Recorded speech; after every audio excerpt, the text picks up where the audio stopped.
Salve galera, beleza? Pessoal, meu nome é Gustavo Marchito, sou aqui da região serrana do estado do Rio de Janeiro.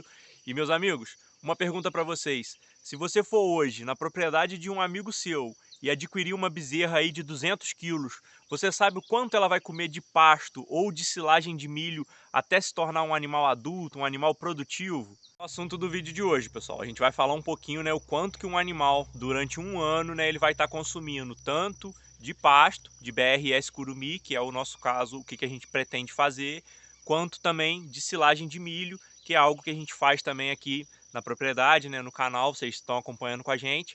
Então a gente vai falar um pouquinho da diferença de consumo quando se trata de pasto para quando se trata de silagem, por ter um teor de matéria seca bem diferente. Vou estar mostrando isso aí para vocês. E, pessoal, por que eu estou fazendo isso? Vocês sabem que a gente tem um projeto em desenvolvimento, então, meus amigos, é a hora da gente começar a fazer um planejamento forrageiro. Pessoal, a gente tem que ter noção daquilo que a gente pode produzir e a gente tem que ter uma noção do quanto que o animal precisa consumir. Tendo esses números em mãos, eu fiz uma tabela, pessoal, né, passando aí mês a mês, né, com o ganho desses animais, né, eu não vou estar passando isso aí para vocês extensivamente, né, a ideia não é essa, mas eu fiz isso aí para me ter, assim, um plano do que eu pretendo fazer. Qual tipo de animal, qual categoria que a gente vai adquirir, por quanto tempo, né, esse animal vai ficar na propriedade, se a gente vai, né, trabalhar ele só no pasto, no piquete, ou se ele vai ficar em semi-confinamento com a silagem. Então, meus amigos, é muito importante a gente colocar isso no papel para fazer a tomada de decisão aí da gente. Mas vou estar mostrando alguns números aqui para vocês perceber como que é interessante a gente ter esse controle, né, de consumo que o animal vai ter ao longo do ano. Você pegando aí um animal pequeno, né, a gente estipulou um ganho de peso aí de 20 quilos por mês.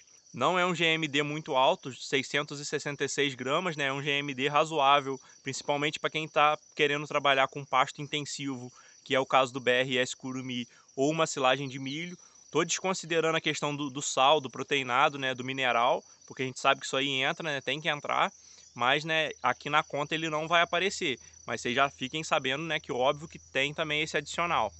Amigos, antes de eu mostrar a tabela para vocês, ó, esse aqui é o milho feroz, 66 dias, né, de plantio, aquele que a gente estava irrigando manualmente, ó, começando a dar espiga. Olha que show que tá, pessoal. Vindo aqui gravar para vocês, né? Eu falei, pessoal, não vou passar passo a passo isso aqui para vocês, né, que senão a gente ficaria uma hora aqui gravando. Isso aqui eu fiz para eu ter uma ideia do consumo do animal de acordo com o peso. Assim a gente consegue fazer um planejamento dentro da categoria de peso que a gente comprar, por quanto tempo o animal vai ficar.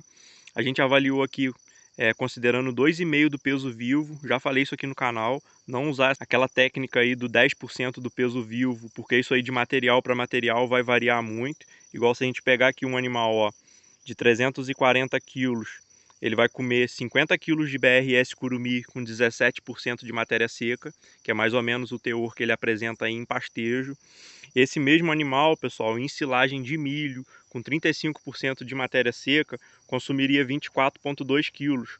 Olha que diferença, é quase a metade, meus amigos, do consumo de matéria aí natural. Para a mesma matéria seca, pessoal. 8,5 kg que seria a necessidade desse animal de 340 quilos. Por isso que eu sempre enfatizo aqui no canal. Vê sempre em 2,5% do peso vivo aí aproximadamente, né? Óbvio que tem alguns animais, algumas categorias, como vacas de leite, que podem, né, extrapolar esse consumo aí, mas como a gente está falando de forragem, né, a gente está desconsiderando um pouco aí essa questão da ração ou do proteinado principalmente, né, que afeta pouco. A ração a gente sabe que afetaria aí no consumo, né?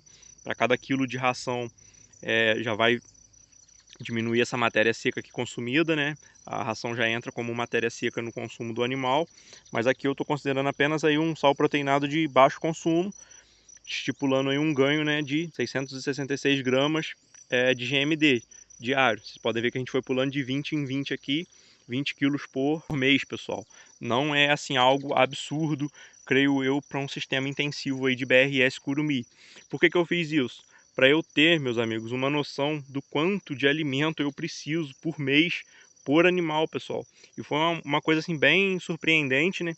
A gente está estudando aí, vendo o que a gente vai fazer, né? Qual seria a melhor estratégia. A gente tem a silagem e tem o pasto de curumi. Então, por isso que eu estipulei para esses dois, né? Poderia ter feito aqui também com o capiaçu. O capiaçu vai estar aí, se for silagem, 21%, 20%. A gente poderia ter colocado qualquer outro material aí, mas eu estou colocando aqueles que eu pretendo trabalhar. E pessoal, para minha surpresa, um animal de 200 quilos, para chegar com ele aí em 420 quilos, considerando esse ganho de peso, ele vai precisar de 2.790 quilos de matéria seca, pessoal. Vocês têm ideia do que é esse consumo num ano? Dá o equivalente, pessoal, a 16.395 quilos de curumim, de pasto de curumim, para esse animal chegar nesses 420 quilos. É um consumo muito grande, pessoal. 16 toneladas de pasto. Às vezes o animal fica aí na propriedade por um longo período, né? Às vezes fica até muito mais do que um ano, né? Porque você sabe que para levar um animal nesse aqui a gente está com um ganho de peso estipulado fixo, né? A gente sabe que se fosse em pastejo isso aí oscila. Por isso que eu coloquei a silagem na questão.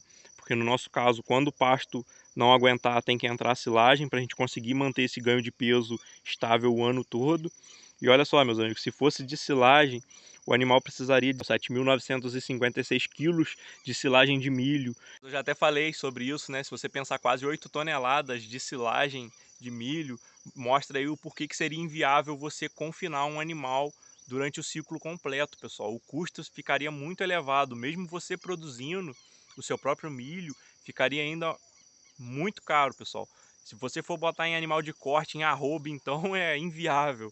Hoje eu vendendo a silagem eu teria realmente mais lucro do que confinando. Por isso que a ideia é passar com esse animal no pastejo de BRS Curumim, só entrar com a silagem em último caso. Mas essa tabela me ajuda a eu ter uma noção do que eu precisaria de cada um e me ajuda também, né, planejar aí o quanto de alimento eu vou ter que ter para a quantidade de animal que eu estou querendo colocar. Eu vendo aqui o consumo de cada animal, eu consigo estipular aí quantos a gente vai colocar lá no nosso sistema. Óbvio que essa primeira fase do sistema lá que a gente está fazendo os primeiros 4 piquetes é insuficiente para a gente fazer um pastejo eficiente, né? Porque não daria nem o período de descanso correto dos piquetes e ali o pastejo correto. A gente teria que extrapolar muito os dias de permanência do animal no piquete de curumim e a gente sabe que isso aí não é o ideal. Então, se eu quisesse colocar animal lá agora, teria que ser no semi-confinamento. Mas, né, acredito que até o final do ano a gente consegue implantar os outros piquetes, então a gente vai ter 10 piquetes, mas ainda assim, bem provavelmente, vai ser um sistema de semi-confinamento. A minha ideia, pessoal, vendo esses dados e calculando o que eu tenho potencial para produzir, é trabalhar em ciclos curtos com animais pequenos, para eu conseguir ter uma maior quantidade de animais, animais que consomem menos, né, tem uma arrancada, um ganho de peso maior, e em ciclos pequenos para tentar trabalhar no mesma linha de ágil, meus amigos. Que se a gente comprar um animal pequeno e ficar com ele até um determinado período, na revenda, na diferença do preço da arroba, a gente às vezes pode acabar perdendo aquilo que a gente ganhou. Então, pessoal, pode parecer doideira, mas esse tipo de conta ajuda muito no planejamento. A gente às vezes se empolga, né, tá fazendo projeto, tá naquela alegria. Há uns dias atrás eu estava vendo aí os resultados de um confinamento de um canal. Ele falando que fez vários testes, testou um monte de coisa e no final tomou prejuízo. Porque, meus amigos, saiu testando tanta coisa para ver o que era mais viável, que no final perdeu a mão, pessoal. Perdeu aí realmente a direção, acabou extrapolando o orçamento e tomou prejuízo com os animais. A gente não está aqui para isso. Não adianta eu mostrar um sistema lindo, maravilhoso, uma lavoura de milho excelente para vocês, se isso aí não estiver dando lucro, entendeu? A gente tem que trabalhar em cima da margem de lucro. E uma propriedade pequena, principalmente, tem que ter um bom planejamento. Tudo, ó, na pontinha do lápis e da caneta, pessoal. Não dá para vacilar, não. Custo de insumo está muito caro, está tudo muito caro. Então a gente tem que saber o que esse animal consome, qual que é o melhor período para a gente comprar esse animal, por quanto tempo a gente vai ficar. Tudo isso aí é estratégia. Sei que vocês sabem disso, têm até muito mais experiência, mas né, como tinha algumas pessoas me indagando aí, o que eu vou fazer, qual que é a minha estratégia, eu quis já adiantar para vocês, mostrar que eu estou estudando, estou vendo aí qual que seria a melhor estratégia, mas agora é implantar o pasto, esperar para ver qual vai ser a produção, né, o que a gente vai conseguir lá, para só depois realmente traçar aí um plano, pessoal. Mas provavelmente vai ser um semi-confinamento de animais, né, pequenos por ciclos curtos, para a gente não ficar realmente muito tempo com esses animais.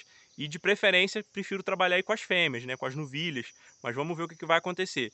Meus amigos, espero que vocês tenham gostado dessas informações. Foi mais um vídeo de curiosidade mesmo hoje, aproveitando para mostrar para vocês aí como que tá bacana aí nosso milho feroz. Lembrando a você, pessoal, que não é inscrito do canal e quer acompanhar esses vídeos aí com a gente na prática, toda essa implantação, tudo isso que a gente está fazendo, faça sua inscrição aí e vem com a gente, meus amigos. Valeu, forte abraço!